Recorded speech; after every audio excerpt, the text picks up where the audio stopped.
Hey folks, I'm Brendan, and you're watching The Overqualified Henchman. The Firefly Cargo Crate for April 2017 is here, and it's all themed around everyone's favorite preacher man with a mysterious past, Shepherd Book. Actually, preacher man with a mysterious past is a pretty common archetype, so I shouldn't speak for you, but he's definitely my favorite preacher man with a mysterious past. I mentioned this in a previous Cargo Crate video, but Shepherd Book's actor, Ron Glass, passed away late last year. And so this crate is, in some ways, a tribute to him. And I feel like the team that curated this crate must have had the same idea, because it takes just about every aspect up a notch. Let's take a Shepherd look. First off, we have the t-shirt for this crate, and it is blank beige. Okay, not actually blank, it's just that the printing is on the left sleeve. This is a direct replica of a shirt that Jane wore on the show, and according to the Signal zine, it's meant to represent the unusual weightlifting friendship between Book and Jane. I quite like the Enjoy logo itself. It really feels like an actual ad for a soft drink or some product that doesn't exist yet. As for the location of the printing, and setting aside the obvious use for cosplayers, I'm actually down for the experimentation. T-shirts and subscription crates are kind of a funny thing, because they're meant to represent this guaranteed value. That's why so many services guarantee a shirt in every crate. But that also means they add up pretty quickly, and I've come down on some designs for going back to a little too often. Mixing up the design space like this? Okay in my book. Get it? Book, because Shepherd, yeah, you got it. Next, we've got yet another Cubits figure, in my case, from Series 2. Some crates came with the Zoe Washburn figure from Series 1, and some came with, from Series 2, Badger. This is easily my favorite Cubit figure that I've gotten from the crates.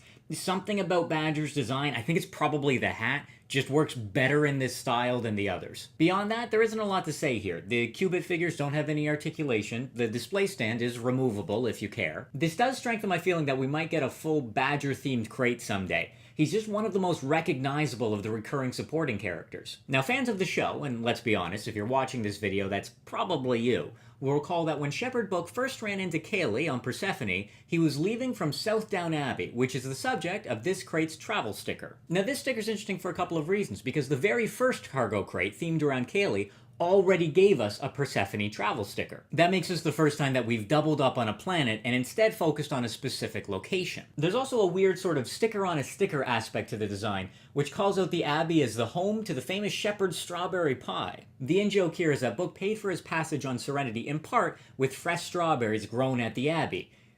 But Shepherd's pie is already a different thing, and it bugs me more than it should. It bugs me. Like, they could have said famous Shepherd strawberry tarts, or like any other pastry, but they had to say Shepherd strawberry pie, and there's this cognitive dissonance thing going on, and maybe it's just me. Probably best to move on, with an addition to the interplanetary flashcard deck. The first time we saw these cards, it was in the 4th crate with 4 cards catching up on the first 4 planets. The next time it was just 2, and this time it's just 1.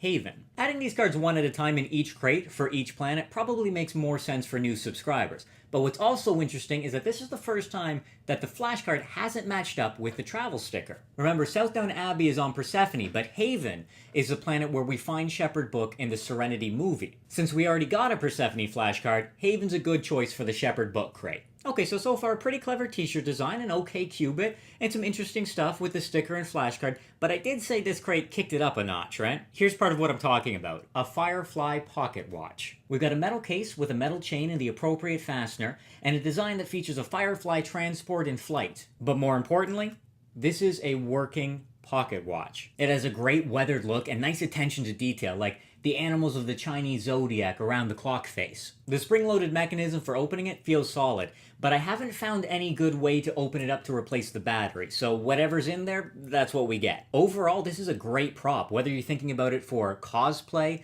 display, or just a nerdy thing to carry around with you. It really feels like going above and beyond. And in that vein, we have the Shepherd's Tale graphic novel. The story here is by Joss and Zach Whedon, with art by Chris Samnee, and it's worth saying that this isn't a collection of separate issues, it's its own separate graphic novel. The Shepherd's Tale finally shows us Shepherd Book's mysterious past from his own perspective and working backwards from the time of his death to his childhood. It's a strong framing device. It allows for some pretty clever twists and turns, but for me, it's Sam Nee's art and the great color work by Dave Stewart that makes this. Now, the Shepherd's Tale's place in canon is somewhat hotly debated by fans, but I think regardless of your stance on that, you can enjoy it on its own merits. As far as its inclusion in the cargo crate goes, this is what I'm talking about. Individual issues of comics are great, but in a premium crate, I want the whole story. I was very pleased to see this waiting at the bottom of the crate. Of course, we're not done yet. We still got to cover a couple of things, including this crate's pin. Really, there's only one quote they could use, and this pin proclaims that the wearer is going to that special hell. Which, in context, I guess means that they take advantage of desperate women from remote rural communities. Or maybe they just talk in movie theaters. Setting that aside, flames look great, text looks great, and it's a biggin'. Takes 2 stoppers to hold it on. And finally, the main event, the Little Damn Heroes Mini Masters Maquette. Look at that. This is one of the best likenesses so far. There's no mistaking Ron Glass. Normally, I like the poses of the Little Damn Heroes to be a little more dynamic, to look like we caught them in the middle of a scene. But in this case, this looks like we caught Book in the middle of a scene. Wide stance, hands folded behind his back, stern, composed expression. This is Shepherd Book. The fact that he's got just a plain gray shirt and plain black pants is the whole point. But that doesn't mean there's no room for details, like the bit of silver on his belt or the tread on his shoes. I'm definitely happy to put Book with the rest of the growing collection. And there we have the cargo crate for Shepherd Book. The maquette is great, and I feel like either the pocket watch or the graphic novel could have been the headliner in a regular loot crate. The hints in the zine seem to be pointing towards River as the next character to get the spotlight, and if they can keep up the level of quality seen in this crate, I'm excited. Thanks for watching. You can't stop the signal, but remembering to like, subscribe, and share this video with someone you think would like it wouldn't hurt either. Let me know what you thought of the crate in the comments below, or maybe about your favorite Shepherd Book moment from the series. If you're curious, you can check out my other cargo crate reviews to see how this one stacked up. Until next time, keep on henching. Look, they've even got a recipe for shepherd's pie in the zine. It doesn't have strawberries in it. It's a savory dish.